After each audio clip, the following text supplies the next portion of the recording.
पहली मंजिल आई, उस मंजिल पे पहुंचते हुए इन यजीदियों ने जब पड़ाव किया, कुदरती वहां जिस जगह इन्होंने पड़ाव किया वहां एक कलीसा था, वहां एक ईसाइयों का गिरजा था। उधर जाकर इन्होंने कयाम किया, रात उधर गुजारना थी। अल्लाह अकबर, अल्लाह का करना। अंदर से राहबर निकला, कहने लगा तुम कौन हो? कहने लगे हम सरकारी फौज के लोग हैं। और ये सर कैसे हैं? कहने लगे बागियों के सर है। अच्छा ये वाकया कब पेश आया? आपको पता है ना कि लोग दिलचस्पी लेते हैं जब कोई जंग शंग का वाकया हो। अच्छा भाई ये कौन है और कब वाकया पेश है? कहने लगे आज चौथा दिन है और फलां जगह ये काफिला ये वाकया पेश आया। जब चौथा दिन कहा उसने पलट के सरों को देखा। मैं बहुत बड़ा नुक्ता अर्ज कर रहा हूं आपके सामने। पलट के उस राब ने, वो जो ईसाइयों का बड़ा राब था उस कलीसे का, तो उसने जब पलट के सरों को देखा तो सर यूं लग रहा था जैसे अभी कटे हो। यार नहीं समझ नहीं आपको। चेहरे की तरोताजगी देखकर हैरान हो गया। कब कटा है? काटे सर, चौथा दिन है। ये हैं किसके? हुसैन बिन अली के। ये सर किसका है? ये हुसैन बिन अली का है। कौन हुसैन बिन अली? उसके ज़हन में कहने लगा कहीं ये फातिमा ज़ारा का बेटा तो नहीं है? कहने लगे हाँ वही बागियों का सरबराह बन के आया था, ये उसके बाकी साथी भी मारे गए थे। कहने लगा रे बदबख्तो, तुमने बड़ा बुरा काम किया और तुमने अपने रसूल को, रसूलुल्लाह के नवासे को शहीद कर दिया। चुनाचे कहने लगा अगर तुम मुनासिब समझो तो आज की रात के लिए ये सर मुझे दे दो।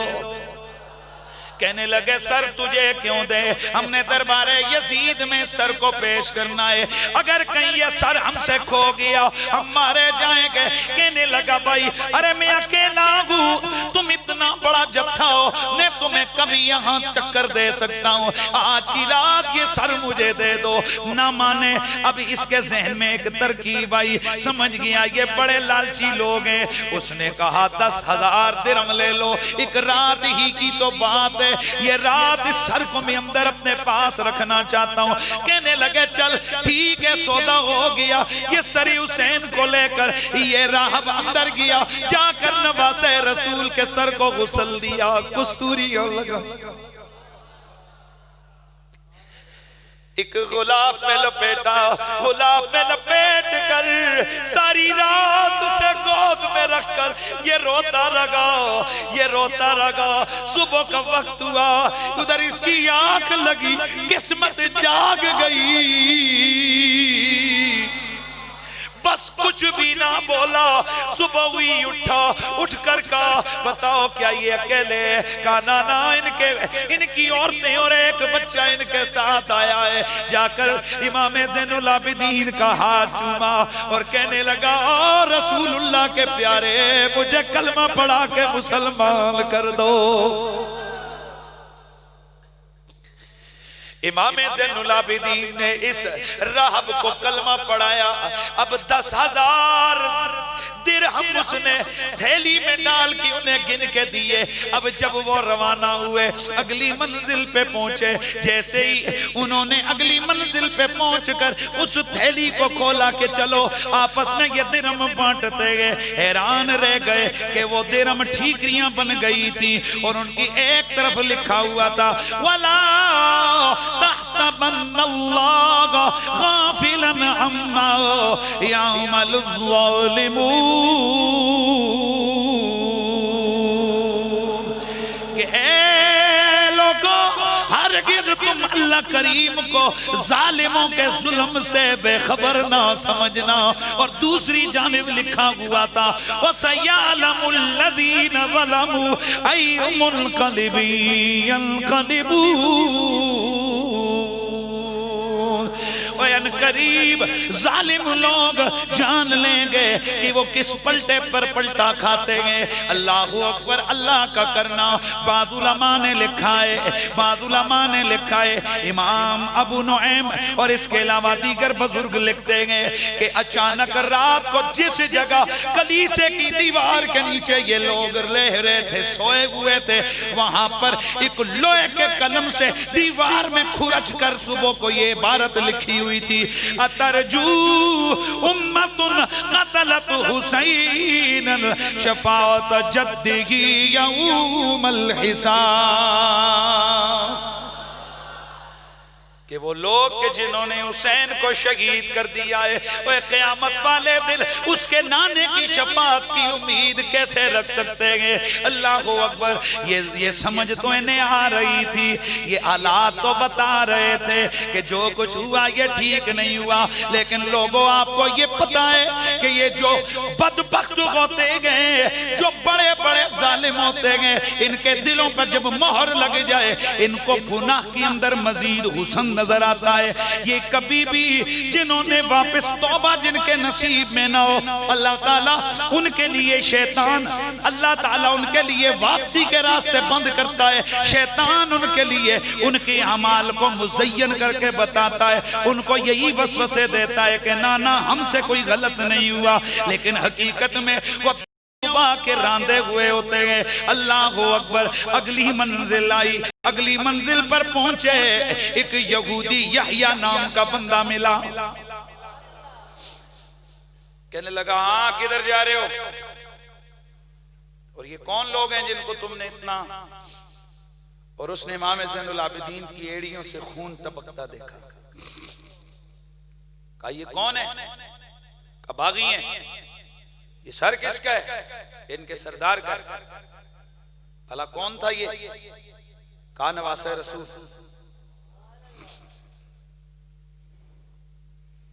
यह यहूदी कहने लगा रहे हो बदबख्तो,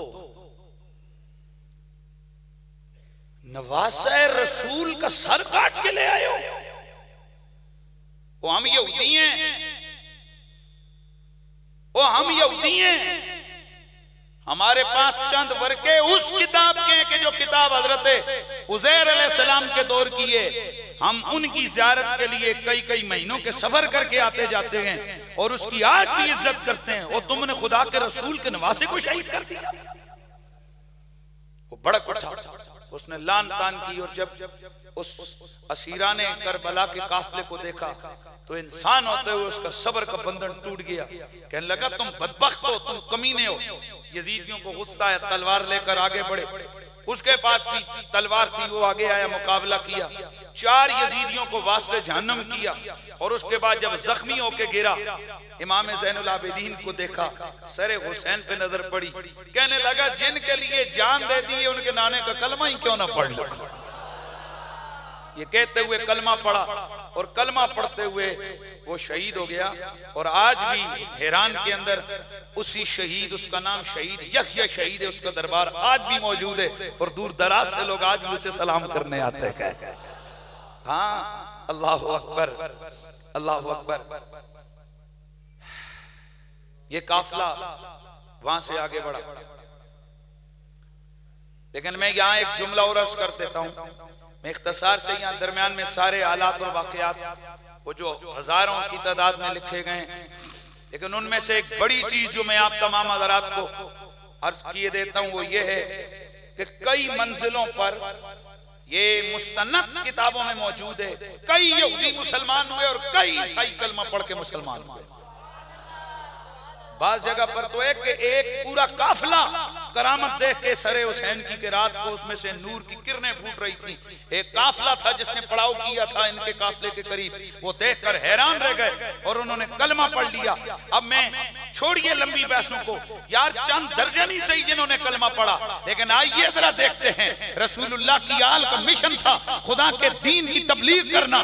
जरा गौर कीजिए, कभी भी इनका मिशन कायनात में साकित नहीं हुआ। ये नेज़े पे है इनका सर, लेकिन लोगों को कलमे पढ़ाते हुए जा रहे हैं। यही फर्क होता है मुल्ला की और अल्लाह वालों की तबलीग के अंदर, कि मुल्ला दीन से दूर करता है और खुदा की और अल्लाह के प्यारों की जो अदाएं होती हैं उनको अल्लाह ने ये असर दिया हुआ होता है कि वो नेज़े पे भी होते हैं, लोग नेज़े पे सर को देख के भी कलमे पढ़ने लग जाते हैं। हाय हाय, ये काफिला बढ़ता हुआ मंजिल ब मंजिल सफर करता हुआ दमिश्क के करीब पहुंचा। दमिश्क के करीब पहुंचा तो चूंकि वहां आपको पता है कि इस्लाम तो था लेकिन बनु उमैया की ये यजीद पलीद और इनकी कार्रवाइयों की वजह से वहां असली रंग तो नहीं था, लोग कुरान से बड़े मुतासर होते थे। लिहाजा उन्होंने एक प्रोग्राम किया कि जैसे ये काफिला पहुंचा दमिश्क के बाजारों में, उन्होंने कुरान पे एक सोना कारी बुलाया जो आगे आगे ऊंट पे बैठ के कुरान पाक की तिलावत कर रहा था। तो दाएं बाएं लोग अपने घरों की खिड़कियों से झांकने लगे, लोग खड़े हो गए, पूछने लगे ये कौन है? तो जवाब दिया गया ये बागी है। तो चूंकि कुरान इसलिए पढ़ा जा रहा था ताकि ये साबित किया जा सके कि हम हक वाले, कुरान वाले और ये बगावत वाले। अल्लाहु अकबर। कारी कुरान जब कुरान पढ़ते हुए वाक़े असहाबे काफ के वाक़े पर पहुंचा, उसने ये आयत पढ़ी, इन्ना असहाबल कहफी वल्रक़ीम कानू मिन आयातिना अजबा। उधर कुरान का कारी, उधर कुरान का कारी कुरान पढ़ रहा था, इधर सुनने वालों ने सुना, उधर उस कारी की किरात शुरू हुई, इधर हुसैन के सर से कुरान की आवाजें आने लग गई। इधर मेरे आका हुसैन पाक के सर अनवर से कुरान की तिलावत की आवाजें आने लगी।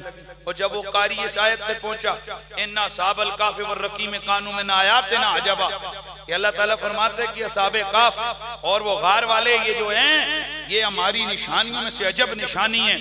तो उधर सरे हुसैन से आवाज आई, जब आए इन आवाज आई कि ए ये कुरान पढ़ने वाले, ओए जब मिन अस्हाबिल कहफ कत्ली व हमली, ओए मेरा कत्ल होना और मेरा सर नेज़े पे चढ़ना ये साहबे काफ के वाक़े से बड़ी अजीब दर्द बात है, क्योंकि जिस नबी का कलमा पढ़ रहे हैं उसी के नवासे का सर नेज़े पे उठाए हुए चल रहे हैं। जैसे ही सरे हुसैन से कुरान की तिलावत की आवाजें आने लगी, यजीदी डर गए, एक दूसरे का मुंह देख के शर्मिंदा हो गए। कारी को कहने लगे भाई चुप कर, तवज्जो है, आला बस भाई, बस कर बस कर। मेरे आका इमाम अली मकाम ने सर, उनके सर ने क्यों कुरान पढ़ा? दरअसल मेरे नबी की हदीस थी ना कि मेरी आल और कुरान कभी जुदा नहीं होंगे। सुभान अल्लाह की आवाज है ना, मेरी आल और मेरा ये कुरान कभी जुदा नहीं होंगे।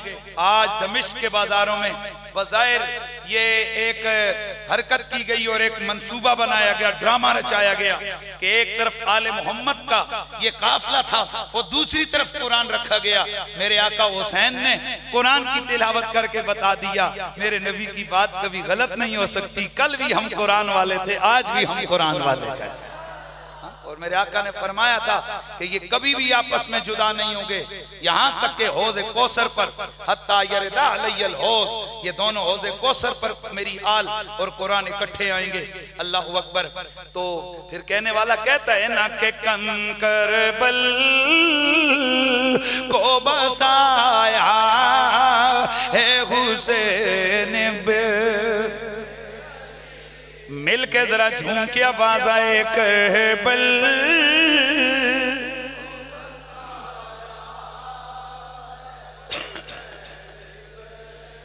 ने अली ने सर अपना कटाया,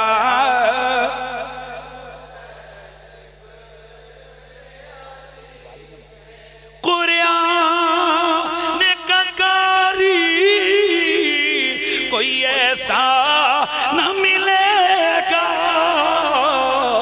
नेज़े पे सुनाया।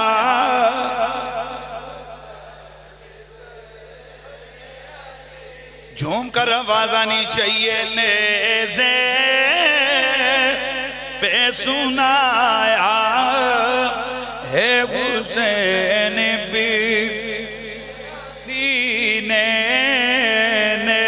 से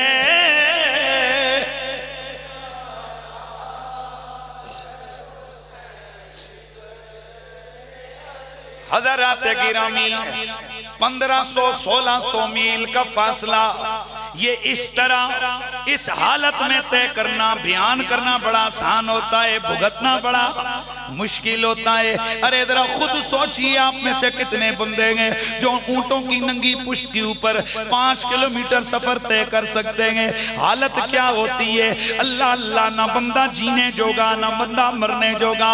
ये हालत से गुजर के आले मोहम्मद दमिश्क में पहुंचे। एक तो शहीदों की शहादत का गम, दूसरा करबला के उस वाक़े आयला का वो दुख, और फिर उसके बाद ये ज़्यादती पर ज़्यादती। लेकिन आले मोहम्मद की जुबानों पर न शिकवा है न शिकायत है, ना ही कोई वावेला है, ना ही किसी किस्म का कोई मामला है। अल्लाहु अकबर। मेरे आका इमाम अली मकाम का सरे अनवर दरबार यजीद में पहुंचा। दरबार यजीद के अंदर का मंजर ये गए कि कुर्सी वहां नशिस्तें लगी हुई है। एक ऊंची मसनद के ऊपर यजीद बैठा हुआ है, उसके सामने एक बड़ा सा तख्त बिछाए और एक टेबल सा लगाए। उस जगह पर जजर बिन कैस एक थैले के अंदर इमाम अली मकाम का सरे अनवर लेके गया। इसने कहा बोल क्या खबर है? कहने लगा, तवज्जो रे, कहने लगा बागी जलील हो गए। अस्तगफिरुल्लाह। जजर बिन कैस क्या कहने लगा? बागी जलील हो गए। अल्लाह ताला ने अमीरुल मोमिनीन यजीद और उनकी फौजों को फतह अता की। कहा वाक़े की तफसील क्या है? क्या वाक़े की तफसील ये है कि हुसैन अपने साथियों के साथ आए और हमने उनको तात पे मजबूर किया। जब मजबूर होने के बाद भी उन्होंने वो बात ना मानी, आपकी इतात को कबूल न किया, तो हमने उनको बड़ी बुरी तरह से फिर उसने वाक़े का अंदाज बताया और कहा कि वो हमारे से यूं बचते फिर रहे थे जिस तरह हिरनी का बच्चा शेरों के चुंगल से बच रहा है। ये तो उनकी अपनी तशबीह उन्होंने दी। हालांकि मैं आपको वाक़या सुना चुका हूँ। ये खुद आगे आगे ऐसे भाग रहे थे जैसे खोते शेर के आगे भागते हैं। हाँ, ये तादाद कसरते अदद की वजह से इनको बज़ाहिर जो है ना वो कामयाबी मिली थी, लेकिन जब जैसे यजीद ने ये देखा तो नखवत और तकब्बुर का मुजाहिरा करते हुए कहने लगा अच्छा ये हाथ में क्या है? कहने लगा ये बागियों के सरदार हुसैन का सर है। अब तवज्जो करना हज़रात गिरामी, तवज्जो करना। अब मैं परफेक्ट कोई आपके सामने डेट नहीं बताता कि ये, क्योंकि इस पे काफी इख्तलाफ है तारीख का कि ये कितने हफ्तों का सफर था जो कि दरबार कूफा से दरबार यजीद तक हुआ। मैं डेट नहीं बताता, इतना बताता हूं कि ये दिनों का सफर नहीं था, बोलो हफ्तों का सफर था। तो जो कितना हफ्तों का। अब दरबार यजीद में सरे हुसैन को पेश किया गया। उधर आका हुसैन के सर पे नजर पड़ी, जो लफ्ज इब्ने ज़ियाद ने कहे थे वही यजीद के मुंह से निकल गए। आए हाय, तरो ताजा चेहरा, बिल्कुल चेहरे की वो ताजा सुर्खी देखकर इसके मुंह से भी निकला, उस मरने के इतने दिनों बाद भी ये इतना सोना है। इधर तवज्जो है, ऐसे उंगली रखी। फिर ख्याल आया कि मैंने अपने ही मुंह से अपने दुश्मन की तारीफ कर दी। फिर कहने लगा और नहीं ये तो बड़ा बुरा लगता है, पर असली बात तो मुंह से निकल गई थी ना। कहने लगा नहीं ये ऐसे आए हाय। इसने भी छुड़ियां मारी। वहां पर इसके दरबार में भी एक रसूलुल्लाह के सहाबी मौजूद थे। उन्होंने आगे बढ़े, आने को फरमाया यजीद बदबख्त, और ये इतनी बेगैरती न कर, खुदा की कसम मैंने अल्लाह के रसूल को इस मुंह पर कई बार चूमते और बोसे लेते हुए देखा। अब जरा तवज्जो कीजिए, दरबार यजीद का मंजर ये, आले बैत का लुटा पिटा काफिला, इमाम ज़ैनुल आबिदीन अपने खूनी जिस्म के साथ, अपने उस दर्दनाक जिस्म के साथ दरबार यजीद में कैदी बन के खड़े हैं। सरे हुसैन ऊपर पड़ा है। अब